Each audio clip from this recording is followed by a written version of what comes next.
Hey, good morning. Good morning. We are live today with 21 Minutes with Miss Marlee Strawn. How Scholar Education balances tech, trust, and teaching.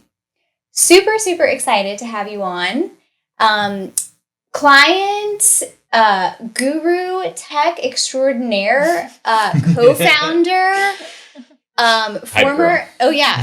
former teacher, background administrator, dog owner, which we'll learn in a second. I'm really, really excited to hear about what Scholar Education and you guys are up to. I think this is like such an interesting topic, how AI meets education and kids. So I'm going to just jump right in. Yeah. First things first, so we usually start with an icebreaker. So I have to know. Brittany's favorite. Yeah, it is. I can't help myself. As a co-founder of the brand at Scholar Education, at what point were you asked to buy 2 dogs? I wasn't, but I am so obsessed with Bruce and Baxter, the inspiration behind our product. So I just really was inspired to do my own, and I'm very much knee deep in puppy world. And yes, they're a handful right now. Yeah. Yeah, having a very intelligent dog myself, it is the commitment that you make every single day. Right. Yes. 5 years in, and same thing. Mm-hmm. I love your stories this morning. You were just telling me about your new pup too, who's adorable, sweet, a little bit of a terrorist, but major terrorist, but is still welcome in the family. Yes. Speaking of dogs, the reason we bring this up, obviously, is over the building of the brand for Scholar Education, there were 2 inspo dogs that sort of came into existence as a representation of the mascot. So I'm curious to know how having dogs as a mascot has shaped the identity of the brand. Like, how has that impacted what you're doing and how you've been able to communicate the tool? And tell us about it. So whenever my co-founder and I were talking about how AI was going to impact education, we knew that it was always going to be potentially scary at the beginning and a lot of fear from parents, from school leaders, even from students not knowing exactly how the technology works. Mm-hmm. For example, my son doesn't know that my son is 6, he doesn't know that Alexa is not a real woman, communicating to him. Wait. Have you seen the videos on the internet of the kids like calling their mom Alexa or so? Yeah, it's like a whole thing. It's like, wild. Yeah. So, this makes so much sense now. Wow. So when we were talking, we wanted to have a fun personality where, it's approachable, it's lovable, everybody loves dogs. That was one of our goals. Mm-hmm. The other goal was we wanted it to be clear that it's not a human, right? So we wanted that to be clear for students when they're interacting, that it's a computer program that's aimed to support them and has a fun dog personality to keep them engaged. Sure. And honestly, there's a proven strategy here, like Duolingo, right? Yes. They have, a mascot that's viral. Mm-hmm. So those were kind of our 3 approaches when we were thinking about Bruce and Baxter. So Bruce and Baxter are Bernadoodles, if we didn't make that clear yet. They're my co-founders' dogs. Cute. They are the inspiration behind the 2 AI platforms that control our platform. So a teacher assistant and a student tutor, and they work together to create that AI centric classroom. So cool. Yeah. And I would have loved that. Brilliant. We take them to schools, and as you can imagine, the kids and the teachers are obsessed. I mean, they have little mascots in their classrooms of like stuffed animals of Bruce and Baxter. And like getting to use that program and then meet the dog like from a kid perspective is probably so like inspiring. From an adult perspective. Yeah, I'm like, bring the dogs.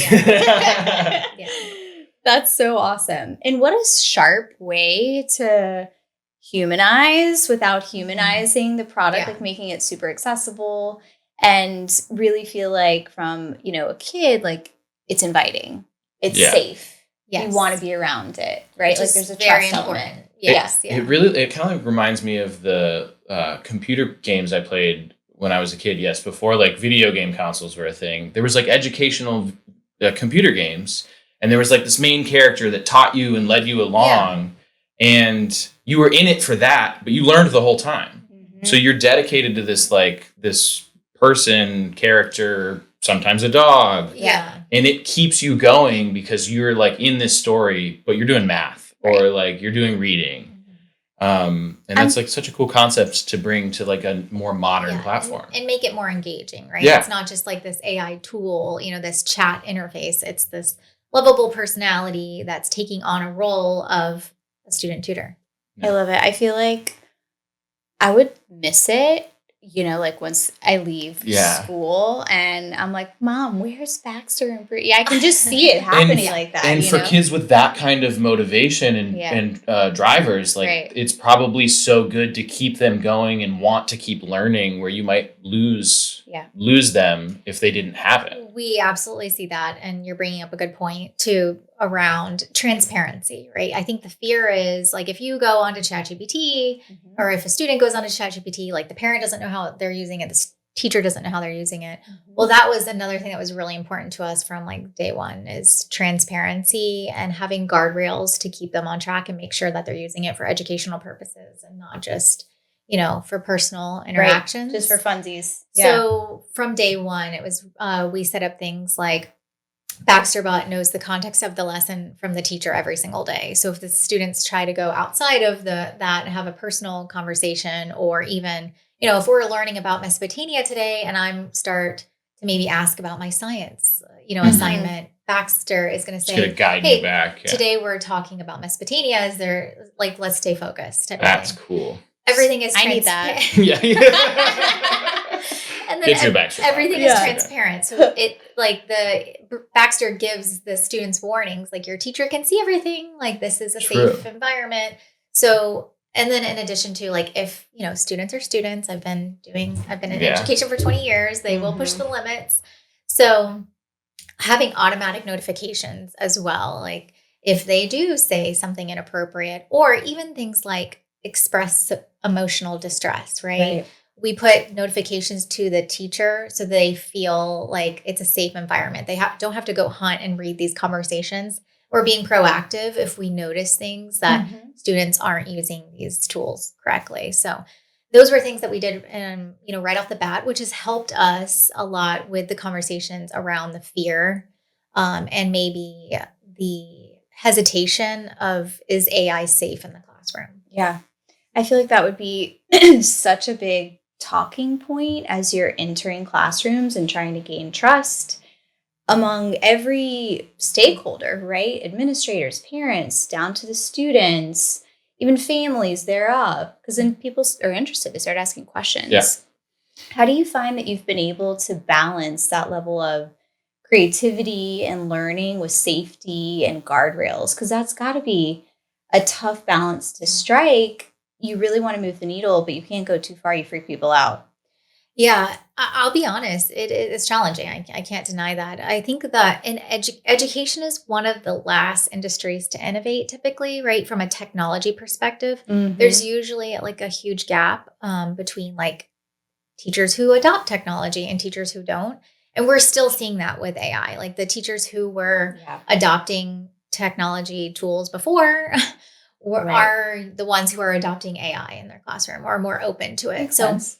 What we've actually had to really do is focus on education. And what I mean by that is like when we do our training, we're not just training them how to use a platform like what you would expect. We're actually taking them through this, we call it an AI journey, where we take them from beginning to beginning level to expert level, guiding them through what that looks like as you are moving along your AI journey and adopting different tools and knowing how the technology works, and then becoming like an AI innovator.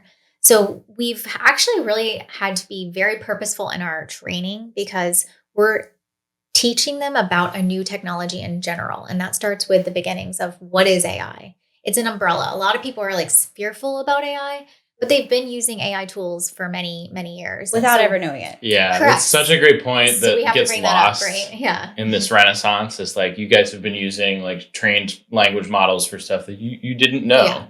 Or even like, the algorithm. It's like there's some like machine learning attributed to most of that. So you're using Netflix or Amazon, you're using some sort of AI algorithm already, right? So we kind of start from the beginning And regardless, so we do kind of an analysis, like where are you at? Most people say that they're at the beginning stages in education. Very few would consider themselves expert. I wouldn't even consider myself an expert. I learn every day. 30 seconds, something new comes out too. Exactly. So yeah. And you bring up a great point there too. Not only are we having to like focus on education from the beginning, and it's not just about like teaching about our tool, and it's teaching AI literacy for students and for teachers, right? And then we have to continually partner with them because things are evolving quickly. So as our tool evolves with new things that are out, we also have to keep them, it's a collaborative effort. So we have this thing called Yappy Hour. Cute. We bring Bruce and Baxter sometimes. They'll make special appearances, but every week we have a Yappy Hour where they can come. It's optional. It's after school, and that's how we keep them up to date on like the latest. So it's really a collaborative effort, but I find that it's really unique. Like and I've sat in, dozens and dozens of tech trainings. We have to really focus on education and really not expecting teachers to be the AI experts either. So we do a lot of AI literacy with the students, and we have pre-made AI literacy courses with videos created, and that helps them not be as hesitant, I think, because we're helping them and guiding them along the way. I love that you're setting them up for success rather than just like dumping the technology in their lap, expecting them to know how to use it, which could be so overwhelming. I think about my friends with small kids, and they all have tablets and they're like on them all the time. And then that same friend will be like, I don't know how to use my phone. So I can only imagine in some cases, like the students are sharper on the tool than the teacher is. And like, what an interesting power dynamic here where you're trying to lift both of them up in different areas. Yeah.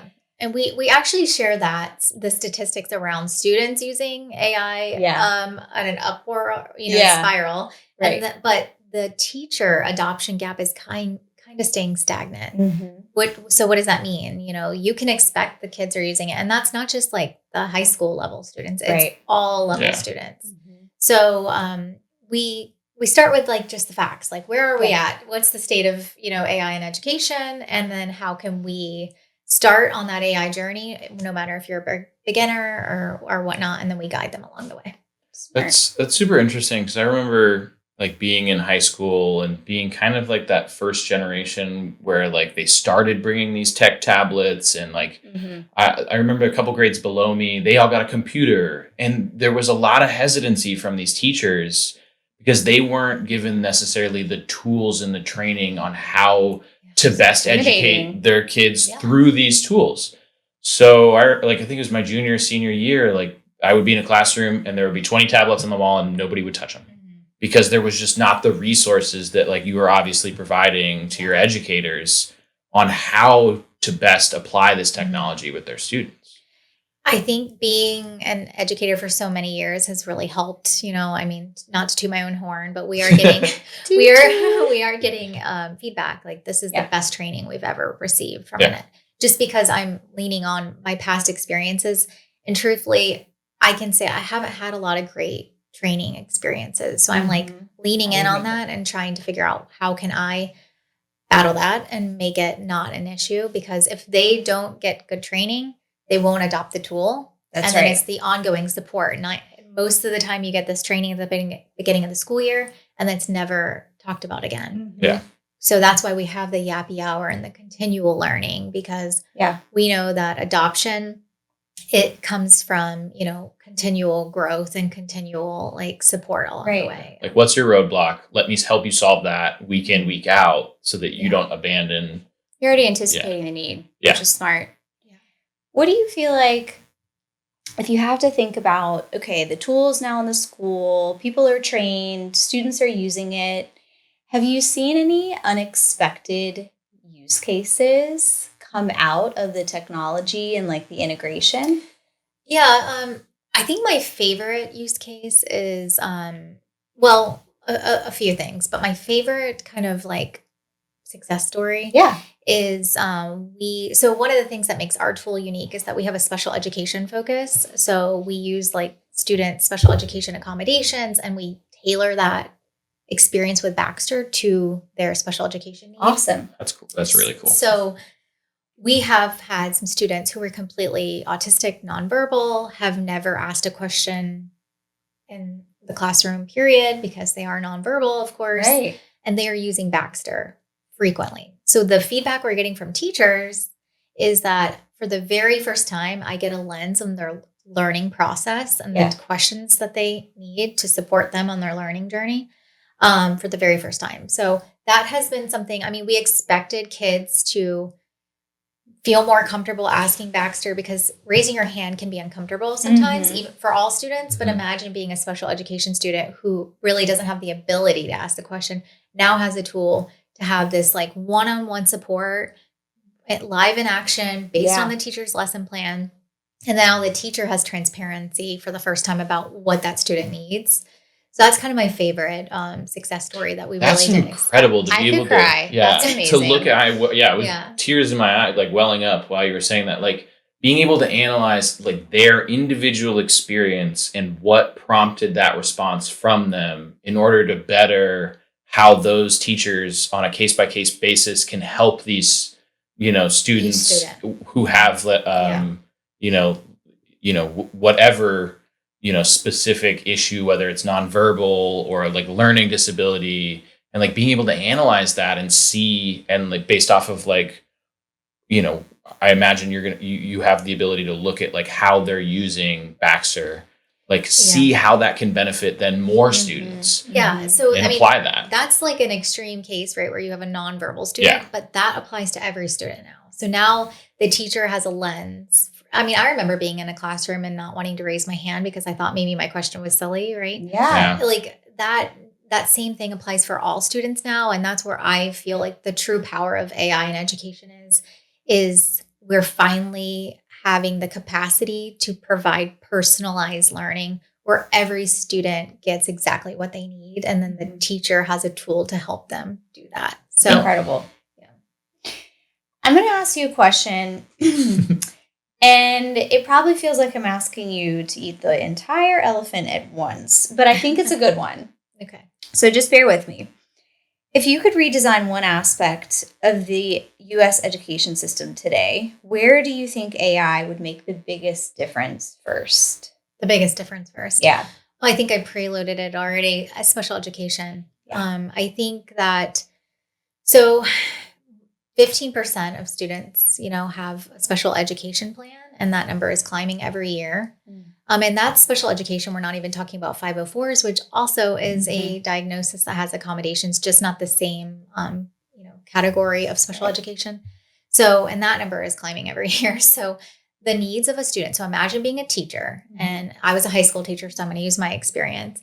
150 kids on your rosters, right? And a large portion of them have compliance requirements that requires you to provide specific individual one-on-one support for them. And then you have to track the use of those supports. And that's required by law. That's right? a lot. That's a lot. It's really challenging. Manage kids, all the other educate, things you're doing. and then have to do all of that. And as you can imagine, when you have so much on your plate for teachers, that is really time consuming. So I think that that's one of the areas right off the bat that I think that we can support, which is why we're doing that, because it's a really challenging task. And to be honest with you, not all, a general education classroom teacher doesn't go to school to be a special education teacher. So a lot of times they don't have the training or the tools, and by no fault of their own, no one's prepared them for this to meet the needs of all their students.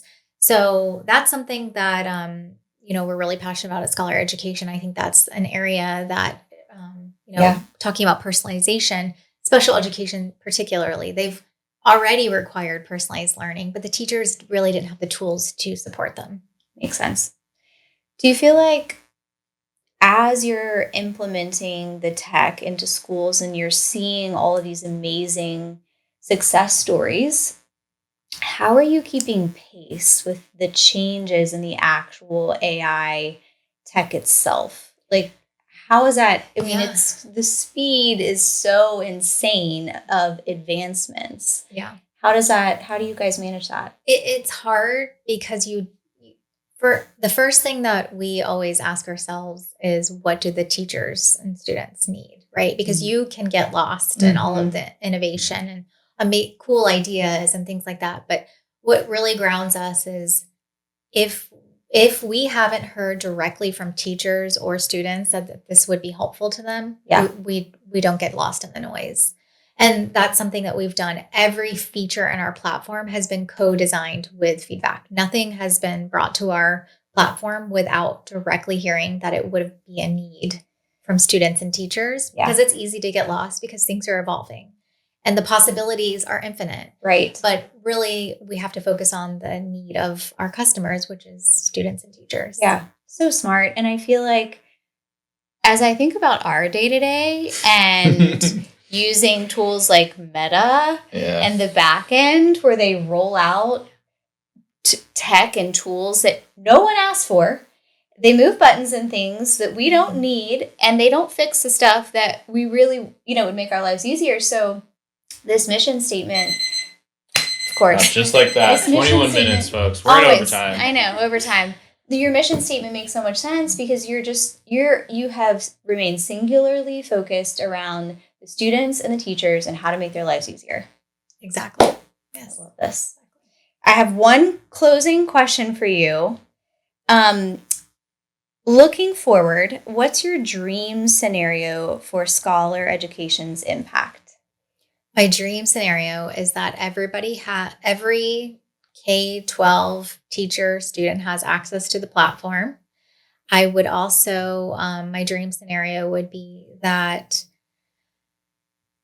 even the homeschool environment, they have access to these tools, because I think that there's a lot of overlap there. And I think that, we didn't get into the weeds about how the platform works, but this idea, like, I think about my son who's 6, and I think about, what if he had a Baxter that followed him from kindergarten to high school, that learned throughout his education journey, knew every single lesson he taught. He was, he learned every assessment he took, and was evolving over time to support him based on his individual interest, needs, performance. Yeah. And that's where I really feel is like the future of education. And I'm excited to be building that. Super cool. The impact that could have. I know. I'm like, do we need another podcast to talk about that one? Not to go further another time. The impact that could have on how later stage teachers can identify and help students with newer issues, looking back on a student's learning journey, wondering, why is he struggling with chemistry? That's right. And then being able to figure out okay, this is how I think I can help him based off of the knowledge that I have about his learning journey. Those are things that I feel would have made me a better student. 100%. Not that we're out here applying chemistry or biology or, No, but to know you're stronger in language arts than you are in math, and let's really prop you up there. Not to say that you should ignore these other things, but but also helping you make higher education journey decisions. What might be, what is an uphill battle for you, or what would be based off of your strengths, a great, opportunity to chase. We had the handwritten form, and there was only 10 outcomes of the profession that you could be based on your answers. So, you're a teacher, a firefighter, a garbage truck driver, whatever. And my son's going to enter, a workforce with jobs that we haven't even imagined yet. That's right. Yeah. And all that is being consolidated and changing, across industries. Yeah. There's no way to predict that. And without agile, education and learning techniques and tools, right? We won't be ready, and our kids won't be ready for that. Yeah, absolutely. Which is scary. And it opens the doors so that they don't all have to be YouTube stars either. Yeah. Yes. Yeah. Wow. Yep. So many interesting things. Thank you for joining us today. Thank you for all the work you're doing. I'm so excited just to continue to watch the evolution of scholar education and how you're impacting the lives of so many people, students, teachers, administrators. So bravo. Thank you. Yeah. Thanks, Marlee. Absolutely. Thanks, Marlee. Have a good day. See you guys.